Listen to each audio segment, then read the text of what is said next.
qu'est-ce qu'un soin énergétique? Donc là, je vous ai illustré 3 sortes de soins énergétiques.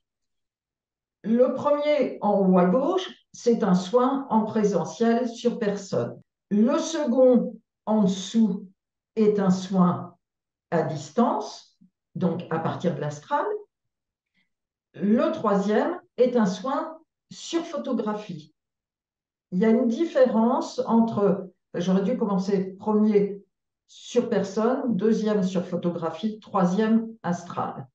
Il y a une différence entre ces 3 soins qui est simplement le lieu de déroulement du soin.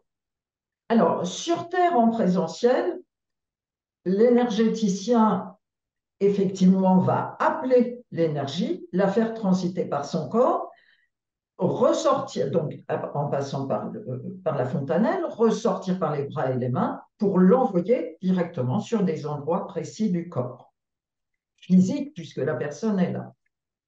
Le deuxième soin, là, il faut que je vous parle des plans de conscience, puisque je vous parle depuis tout à l'heure de l'astral.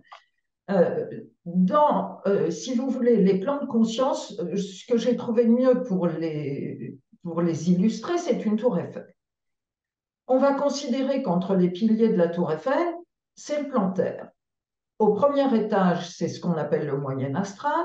Au deuxième étage, c'est ce qu'on appelle le haut astral. Au troisième, le plan mental. Et au dernier, c'est le domicile de Dieu. Quand on travaille à partir de l'astral,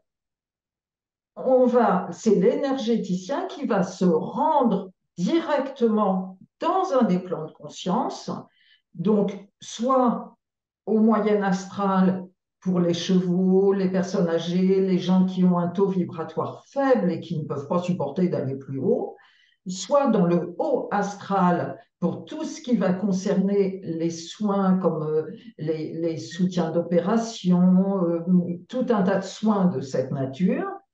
Et le mental est réservé au plan des soins sur le cerveau, parce que ça va jusque-là.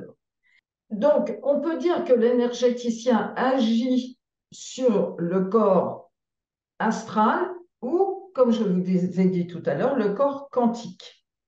Ça peut concerner des problèmes de santé, mais ça peut aussi concerner des choses beaucoup plus différentes, plus personnelles. Par exemple, un soutien au deuil, par exemple, un moment de fatigue ou de déprime, un blocage qui soit personnel ou professionnel, une difficulté éducative avec ses enfants ou ses adolescents, ça arrive. Hein.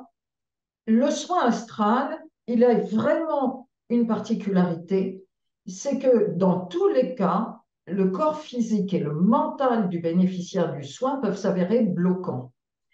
Quand on agit à partir de l'astral, ces blocages ne sont absolument pas plus possibles. C'est-à-dire que quand je dis le corps mental, c'est si la personne qui est soignée se dit oh, ben, j'y crois pas trop, ça va jamais marcher, de toute façon j'ai mal et j'aurai toujours mal, ça ne peut pas fonctionner. Donc quand vous faites sur un soin terre, ben, si la personne ne veut pas, ça ne marche pas. Hein.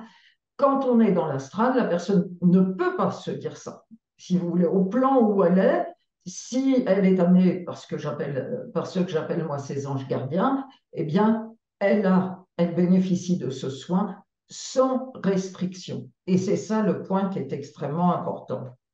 Le soin astral est appuyé est ancré par un soin énergétique à distance d'ancrage. L'astral n'est pas assujetti aux notions d'espace-temps. À partir de là, si l'énergéticien va dans l'astral, fait son soin et le laisse dans l'astral, bah, ça marchera aujourd'hui, demain, dans 6 mois, dans 20 ans. Or, en procédant dans les 10 heures qui suivent à un ancrage, et à ce moment, l'énergéticien va utiliser la photographie et l'identité du bénéficiaire du soin, eh bien, le soin astral est aimanté sur Terre. En gros, ça implique d'attirer l'énergie qui est, on pourrait dire, dans l'air.